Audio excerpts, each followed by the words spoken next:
Welcome to my YouTube channel. ഞാൻ എന്താ ചെയ്തുകൊണ്ടിരിക്കുന്നല്ലേ, പൊറോട്ടയ്ക്കുള്ള മാവ് അവിടെ അരിച്ചുകൊണ്ടിരിക്കുകയാണ്.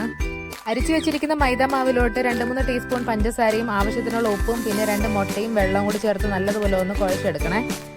ഉച്ചയ്ക്കത്തെ ഊണൊക്കെ പെട്ടെന്ന് തന്നെ അടിച്ചു വിട്ടിട്ട് എല്ലാം ഷടപടേന്ന് ആയിക്കോട്ടെ എന്ന് പറഞ്ഞിട്ട് കണ്ട എല്ലാ പണികളും തീർത്ത് വെച്ചിട്ട് കിച്ചണൊക്കെ വൃത്തിയാക്കിയിട്ടാണ് മാവ് കുഴക്കിയിരിക്കുന്നത്. പൊറോട്ട നമുക്ക് രാത്രി കഴിക്കാനാണ്, പക്ഷെ നമ്മൾ ഒരു 4-5 മണിക്കൂർ മുന്നേ എങ്കിലും മാവ് നല്ലതുപോലെ കുഴച്ച് വെക്കണമല്ലോ, അത് പൊളിക്കാൻ വേണ്ടിയിട്ട്. പൊറോട്ടയുടെയും ബീഫിൻ്റെയും വീഡിയോസൊക്കെ കാണുമ്പോഴാണ് എനിക്കും ചേട്ടനെ ഇങ്ങനെ വീട്ടിലിങ്ങനെ ഉണ്ടാക്കി കൊള്ളാമെന്നുള്ള ഒരു തോന്നൽ വരുന്നത്. പിള്ളേരും തൊട്ട് വലിയവർ വരെ എല്ലാവർക്കും ഈ പൊറോട്ട ഇഷ്ടമായതുകൊണ്ട് തന്നെ കുറച്ച് കൂടുതൽ തന്നെ ഉണ്ടാക്കിയിട്ടുണ്ട്.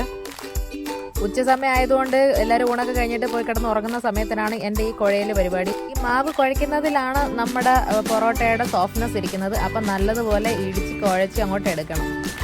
ഹെൽപ്പ് എന്തെങ്കിലും വേണമെന്ന് ചോദിച്ചുകൊണ്ട് അതാണ്ട് മോനിഷ്യം വന്നിട്ടുണ്ട്. എന്നാൽ പിന്നെ കുറച്ച് മോനിഷ്യം കൂടെ കൊടുത്തേക്കാം. അതാണ്ട് ഞാനിവിടെ കുറച്ച് ടേസ്റ്റൊക്കെ ചെയ്യുന്നുണ്ട്. പച്ചമാവ് ഇങ്ങനെ ടേസ്റ്റ് ചെയ്യാൻ എനിക്ക് ഭയങ്കര ഇഷ്ടമാണ്. പ്രത്യേകിച്ച് ഈ കേക്കിനൊക്കെ മാവ് കുഴയ്ക്കുമ്പോഴാണ് എനിക്കിങ്ങനെ പച്ചമാവ് തിന്നാനായിട്ട് തോന്നുന്നത്. മാവിൻ്റെ പകുതി എടുത്ത് മോനിഷ്യയ്ക്കും കൊടുത്ത് മോനിഷ്യം നല്ലോണം മൽപ്പിടുത്തം നടത്തുന്നുണ്ട് അവിടെ കുഴയ്ക്കാനായിട്ട്. ഞങ്ങളുടെ ഈ ബഹളം കേട്ടിട്ട് കണ്ട അമ്മയും തന്നെ വെളിയിലിരുന്നുകൊണ്ട് അമ്മ കയറി വരുന്നുണ്ട്. കുഴയിലും ബഹളമൊക്കെ കണ്ടപ്പോഴേ അമ്മയ്ക്ക് കാര്യം മനസ്സിലായി, ഇവിടെ എന്തോ സ്പെഷ്യൽ വൈകുന്നേരം ഉണ്ടാക്കാൻ പോകുന്നുണ്ടെന്ന്.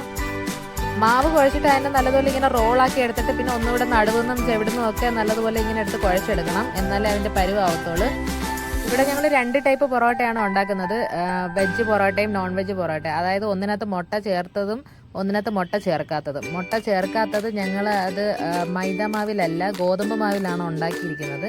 പിന്നെ മാവ് നല്ലോണം കുഴച്ച് വെച്ചിട്ട് നല്ല എണ്ണയും ചേർത്ത് വെച്ചിട്ട് ഒരു 4-5 മണിക്കൂറെങ്കിലും നമ്മളത് റെസ്റ്റ് ചെയ്യാൻ വെച്ചിട്ടുണ്ട്.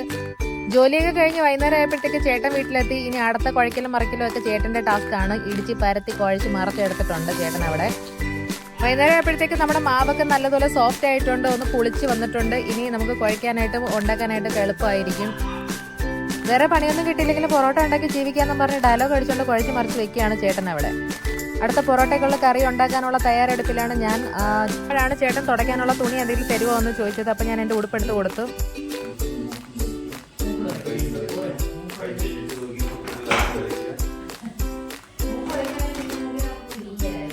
ഇട്ടിരിക്കുന്ന എൻ്റെ ചുരിദാർ മൾട്ടിപർപ്പസ് യൂസിന് വേണ്ടി ഉള്ളതാണെന്ന് പറഞ്ഞപ്പോഴത്തേക്ക് എനിക്ക് സമാധാനമായി. ചേട്ടൻ്റെ കയ്യിൽ നിന്ന് കിട്ടിയപ്പോഴത്തേക്ക് കറിക്കുള്ള ഉരുളക്കിഴങ്ങുകളെല്ലാം അവിടെ കുക്കറിനകത്തിട്ട് വേവുന്നുണ്ട്. ചേട്ടൻ താണ്ട് ഇവിടെ അടി തുടങ്ങിയിട്ടുണ്ട്.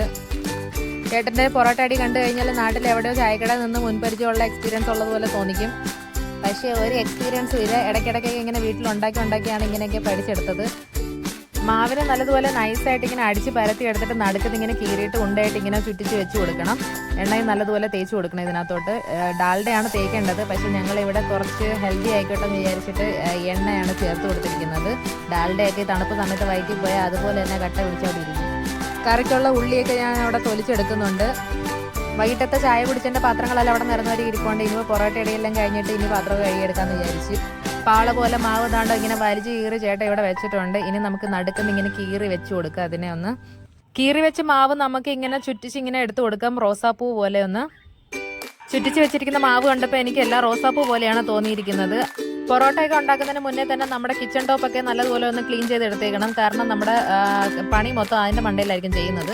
അങ്ങനെ നമ്മുടെ ഉരുളക്കിഴങ്ങുകളെല്ലാം വെന്ത് കിട്ടിയിരിക്കുന്നു. ഇനി നമുക്ക് ബാക്കി കറിയൊക്കെ ഉണ്ടാക്കിയെടുക്കാം. പൊറോട്ടയ്ക്ക് പറ്റിയ കറി ബീഫ് കറിയാണ്. പക്ഷേ നമുക്കിവിടെ ബീഫിൻ്റെ ബീ പോലും പറയാൻ പാടില്ലാത്തതുകൊണ്ട് ചിക്കനോ മട്ടണോ വല്ലതും ഉണ്ടാക്കാമെന്ന് വിചാരിച്ചു. അപ്പോൾ ചേട്ടൻ പറഞ്ഞു ഇവിടെ വെജുകാർക്കും കൂടെ കഴിക്കാനുള്ളതാണ്, അറ്റ്ലീസ്റ്റ് മുട്ടക്കറിയെങ്കിലും ഒന്ന് ഉണ്ടാക്കി തരുമോ എന്ന് പറഞ്ഞപ്പോഴത്തേക്ക് അതും പറ്റത്തില്ല എന്ന് പറഞ്ഞു. അങ്ങനെയാണ് നേരെ ഉരുളക്കിഴങ്ങിലോട്ട് ചാടിയത്. ഉരുളക്കിഴങ്ങ് മട്ടർ കറിയും കൂടെ ആയിട്ട് ഉണ്ടാക്കി എടുക്കാമെന്ന് വിചാരിച്ചു. അതിൻ്റെ ഇടയ്ക്ക് കണ്ട് അൻവി എൻ്റെ ഫോണും എടുത്തുകൊണ്ട് തുമ്പിയുടെ പുറകെ പോയിട്ടുണ്ട്.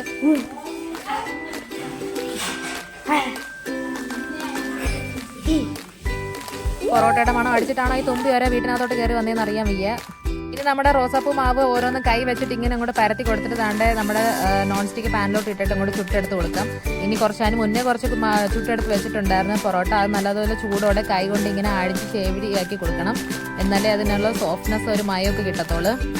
പൊറോട്ട നമ്മളൊരു 4-5 എണ്ണമെങ്കിലും ചുട്ടിട്ട് നമ്മൾ ഹോട്ട് പോട്ടിലിട്ടിട്ട് അടച്ചു വെച്ചേക്കണം. എന്നിട്ട് മാത്രമേ നമുക്കിങ്ങനെ അടിച്ചെടുക്കാൻ പറ്റത്തുള്ളൂ ഒരുമിച്ചിട്ടിട്ട്. അല്ലെങ്കിൽ ഓരോന്നോരോന്നായിട്ട് ഇങ്ങനെ അടിക്കാൻ പറ്റത്തില്ല. ഉണ്ടാക്കി വെച്ച പൊറോട്ടയുടെ ഭംഗി ആസ്വദിച്ചുകൊണ്ടിരിക്കുകയാണ് ചേട്ടൻ. കൊള്ളാം നന്നായിട്ടുണ്ട്. അതിൻ്റെ ടേസ്റ്റ് ഞങ്ങളൊന്ന് ചെയ്ത് നോക്കിയായിരുന്നു, അടിപൊളിയായിട്ടുണ്ടായിരുന്നു. ഇന്ന് അൻവിയുടെ കൂടെ കളിക്കാതിരിക്കുന്നത് അനിയനാണ്. അനിയനും ആദിക്കുട്ടനുമാണ്. രണ്ടുപേരും കൂടെ ബോൾ കളിച്ചുകൊണ്ടിരിക്കുകയാണ്. മറ്റൊരു സൈഡിൽ TV സീരിയൽ കണ്ടുകൊണ്ടിരിക്കുന്ന പപ്പയും അമ്മയും. പിന്നെ ഒരു സൈഡിൽ കിച്ചൻ്റെ പരിപാടി നടക്കുന്നുണ്ട്. പൊറോട്ട ഒരു പകുതിക്കോളം ചുട്ടെടുത്തിട്ട് ചേട്ടൻ്റെ പാടുമൊക്കെ ഇത് പോയി കഴിഞ്ഞ് ഇനി ബാക്കി ടാസ്ക് മൊത്തം എനിക്കായിരുന്നു. ഇനി ഞാൻ അവിടെ നിന്ന് പരത്തിയും മടക്കിയൊക്കെ ചുട്ടെടുത്ത് വെച്ചിട്ടുണ്ട് എന്നെ കൊണ്ടാവുന്ന വിധത്തിൽ. അപ്പോൾ ഇത്രയൊക്കെയുള്ള ഞങ്ങളുടെ വീഡിയോ. അപ്പോൾ പൊറോട്ടയൊക്കെ റെസിപ്പിയൊക്കെ എല്ലാവരും ഒന്ന് ട്രൈ ചെയ്ത് നോക്കണം. വീഡിയോ ഇഷ്ടപ്പെട്ടുണ്ടെങ്കിൽ ലൈക്ക് ആൻഡ് സബ്സ്ക്രൈബ് ഒന്ന് ചെയ്തേക്കണേ. അടുത്തൊരു വീഡിയോ ആയിട്ട് വരുന്നത് വരേക്കും എല്ലാവർക്കും tata bye bye, see U.